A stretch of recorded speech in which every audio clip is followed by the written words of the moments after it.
Puji Tuhan, salam sejahtera dalam kasih kita Yesus Kristus. Saudara-saudara yang kasih oleh Tuhan, pada kesempatan ini saya mengajak kita semua untuk mendengar kebenaran firman Tuhan. Dimanapun saudara berada saat ini, baik saudara-saudara saya yang ada di Nias, keluarga, teman-teman, sahabat, mari kita akan mendengarkan kebenaran firman Tuhan. Mari kita buka di dalam 2 Petrus pasal 3 ayat 17 sampai 18. Firman Tuhan berkata, "Tetapi kamu saudara-saudaraku yang kekasih, kamu telah mengetahui hal ini sebelumnya. Karena itu waspadalah supaya kamu jangan terseret ke dalam kesesatan orang-orang yang tak mengenal hukum, dan jangan kehilangan peganganmu yang teguh. Tetapi bertumbuhlah dalam kasih karunia dan dalam pengenalan akan Tuhan dan Juru Selamat kita, Yesus Kristus. Baginya kemuliaan sekarang dan sampai selama-lamanya." Puji Tuhan. Saudara kasih oleh Tuhan, firman Tuhan saat ini adalah bertumbuh dalam pengenalan kasih karunia Allah.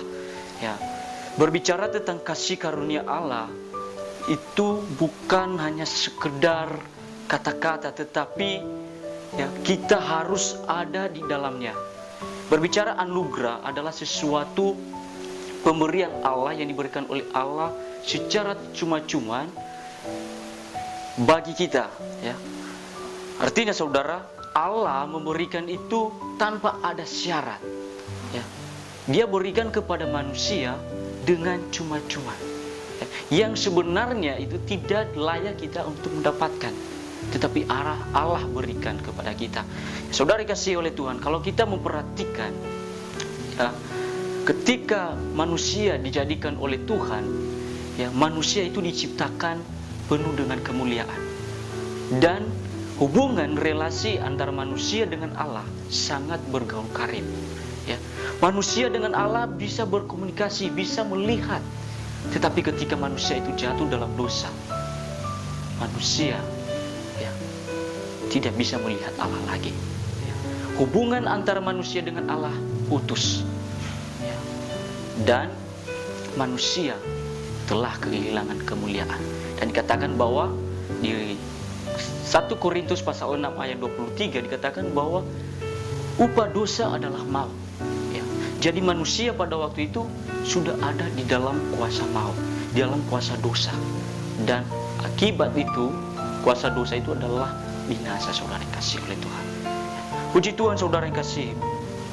Ya, kita bersyukur kepada Tuhan, ya, karena kita manusia ini tidak bisa menyelamatkan diri, ya, tetapi Allah menganugerahkan anaknya, anak satu-satunya, yaitu melalui pribadi Yesus Kristus. Kenapa Allah menganugerahkan? Karena Ia mengasihi kita. Katakan dalam Yohanes pasal 3 ayat 16 berkata, "Karena begitu besar kasih Allah akan dunia ini, sehingga Ia mengaruniakan anaknya yang tunggal." Supaya apa saudara? Supaya tidak binasa, melainkan memperoleh kehidupan yang kekal. Amin. Ya, saudara kasih oleh Tuhan, ya, memang dalam perjanjian lama kalau kita memperhatikan bahwa Allah memberikan hukum Taurat kepada Musa, tapi hukum Taurat tidak menyelamatkan manusia, hanya memperlihatkan dosa-dosa kita. Inilah dosamu, tetapi tidak bisa menyelamatkan. Tetapi oleh karena kasih karunia Allah, yaitu melalui Yesus Kristus, itulah kita bisa ada sampai saat ini. Ya. Saudara kasih oleh Tuhan, hanya Yesuslah, ya, yang sempurna itu yang bisa menggenapi hukum Taurat. Makanya kita hanya percaya kepada Yesus sebagai juru selamat hidup kita. Ya. Saudara kasih oleh Tuhan, kalau kita melihat di dalam Yohanes pasal 1 ayat 16,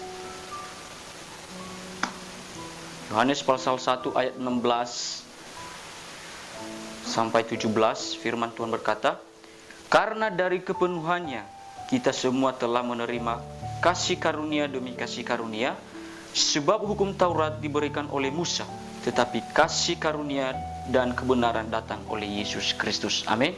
Ya. Jadi di sini poin pertama yang kita pahami di sini adalah kebesaran dan keajaiban kasih karunia itu dalam hidup kita. Dengan lewat pengorbanan Yesus, ya, di atas kayu salib, semua dunia akan gemetar karena oleh kuasa kebangkitan Yesus, ya, mengubah dunia. Ya. Saudara kasih oleh Tuhan, siapakah Yesus itu?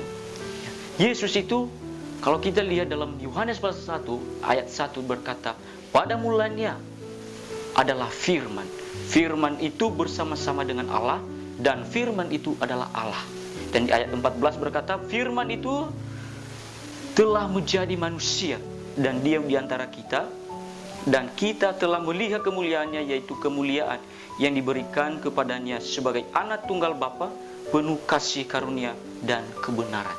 Jadi Yesus itu adalah Allah sendiri. Ya. Jadi memang di dunia ini banyak iman. Ya, dikatakan ada Tuhan, semuanya punya Tuhan. Tetapi dia imannya kepada siapa? Tuhan kepada siapa? Ya. Jadi kita sebagai orang-orang percaya bahwa Tuhan kita hanya Yesus Kristus. Ya. Tidak ada keselamatan daripada Yesus Kristus. Di luar daripada Yesus Kristus tidak ada yang namanya keselamatan. Nah, oleh anugerah Tuhan telah Dia berikan kepada kita sepenuhnya. Ya, tentu dalam takarannya Allah. Tidak mungkin, ya, kepenuhan Allah itu kita bisa menyelaminya semua. Ya, hanya dalam takarannya Allah. Puji Tuhan, saudara yang kasih oleh Tuhan. Ya. Dan dikatakan bahwa di dalam 2 Korintus pasal 6 ayat 21, ya, Yesus Kristus, ya, yang tidak mengenal dosa, Dia dijadikan dosa. Tujuannya apa? Supaya kita itu bisa selamat. Ya. Jadi Dia tidak menganggap bahwa kesetaraan dengan Allah. Dia nggak menganggap dirinya kesetaraan dengan Allah. Tetapi malah Dia merendahkan diri, mengusungkan diri, turun ke dunia ini, mengambil rupa seperti manusia, seperti diri kita. Supaya apa? Dia merasakan apa yang kita rasakan di dunia ini. Segala penderitaan kita, segala kesusahan kita, Dia merasakannya. Dia sudah menanggung, ya, penderitaan kita di atas kayu salib. Ya. Di atas kayu salib, di situ Tuhan Yesus membuktikan kesetiaan kasih-Nya kepada kita. Dia mati. Ya. Dan kita percaya Dia telah hidup dan untuk selama-lamanya. Amin. Puji Tuhan, saudara yang kasih oleh Tuhan. Yang kedua adalah kelimpahan kasih karunia dalam hidup kita. Ya. Kelimpahan kasih karunia, kalau kita baca dalam Efesus pasal 1 ayat 3. Efesus pasal 1 ayat 3. Saya bacakan kepada kita. Terpujilah Allah dan Bapa Tuhan kita Yesus Kristus, yang dalam Kristus telah mengaruniakan kepada kita segala berkat rohani di dalam surga. Artinya, saudara yang kasih, yang kita garis bawahi di sini adalah segala berkat rohani. Berarti Allah telah memberikan semuanya kepada kita. Ya, artinya tidak ada sisanya lagi. Tuhan telah berikan. Apa yang diberikan oleh Tuhan? Segala berkat rohani. Ya. Saudara dikasih oleh Tuhan. Jadi pertanyaan dalam hidup kita, ya, apakah kita bisa berbuat dosa lagi? Ingat saudara, kita bisa berbuat dosa, tetapi jangan kita melakukan dosa lagi. Kenapa? Bagaimana mungkin kita, ya, yang sudah diselamatkan dari dosa kembali lagi? Ya. Rasul Paulus berkata di dalam Roma pasal 6 ayat 15 berkata, ya, sekali-kali tidak. Ya. Kita tidak bisa melakukan dosa lagi, saudara. Orang yang sudah diselamatkan oleh Tuhan, mari bertumbuh di dalam pengenalan kasih karunia Allah. Puji Tuhan. Saudara kasih oleh Tuhan. Ya, jangan kita terpengaruh dengan tawaran-tawaran dari dunia ini. Ya, pengajaran-pengajaran yang sesat, pengajaran-pengajaran yang, ya, membuat pikiran kita menjauh daripada Tuhan. Kalau kita lihat di dalam 2 Petrus ini adalah ajaran-ajaran, ya, di mana pengetahuan itu yang semakin bertumbuh, semakin bertambah, sehingga pendidikan dinomorsatukan daripada firman Allah. Tetapi kita yang percaya hanya firman Allah yang nomor satu dalam hidup kita. Amin. Ya, jangan kita, ya, membuat hal-hal yang bukan dari kehendak Allah kita mau nomor satukan, tapi hanya yang menjadi kehendak Allah sesuai firman Tuhan, itu yang nomor satu dalam hidup kita. Puji Tuhan. Yang ketiga adalah mahalnya kasih karunia. Ya, kasih karunia itu tidak bisa dibeli. Ya, tidak bisa dibeli. maupun kita punya segala sesuatu di dunia ini, tetapi ya, tidak bisa kita beli. Ya. Tapi karunia itu hanya diberikan secara cuma-cuma. Bukan dalam arti tidak ada harganya. Sangat berharga, sangat bernilai. Tapi Allah memberikan dia dengan cuma-cuma dalam kehidupan kita. Ya. Supaya kita itu bisa selamat. Bagi saudara-saudara yang sudah diselamatkan oleh Tuhan, bertumbuhlah dalam pengenalan kasih karunia. Ya. Tetapi bagi saudara-saudara juga yang belum mengenal Kristus, yang belum percaya kepada Yesus, ya percayalah, bertobatlah, terima Yesus sebagai juru selamat yang hidup. Karena hanya di dalam Yesus ada keselamatan. Amin. Ya, jadi saudara yang kasih oleh Tuhan, bagaimana kita bisa supaya kita hidup di dalam kasih karunia? Yaitu pertama, hidup suci. Artinya tidak bercelah, ya, tidak bernoda. Kedua adalah hidup saleh, sama seperti 5 gadis yang bijaksana dan 5 gadis yang bodoh. 5 gadis yang bijaksana, dia berwaspada, dia mempersiapkan diri dalam menyambut kedatangan, ya, mempelai, yaitu Yesus Kristus. Ketika Yesus Kristus datang kedua kalinya, dia mendapatkan kita bahwa tidak bercela di hadapannya. Amin. Ya. Jadi saudara yang kasih oleh Tuhan, di hari-hari ini adalah hari-hari yang terakhir, di mana ada banyak cobaan akan datang dalam kehidupan kita yang menggoncangkan iman kita, di mana pengeje-pengeje, ya, pemfitnah-pemfitnah yang mengolok-olok kita akan muncul di akhir-akhir zaman ini, ya, dan pengajaran-pengajaran yang sesat. Jadi kita harus memperhatikan itu, mewaspadai diri supaya kita tidak terjatuh di dalamnya, ya. Jangan sampai kita yang sudah percaya di dalam Kristus tidak ada di dalam anugerah itu, ya. Oleh sebab itu saudara yang kasih, ya, bertumbuhlah dalam pengenalan kasih karunia, dan bukan seperti yang pasif, tetapi kita harus aktif. Artinya saudara yang kasih oleh Tuhan, bahwa semakin bertambah kasih karunia dan semakin bertumbuh. Artinya sama seperti bayi yang baru lahir.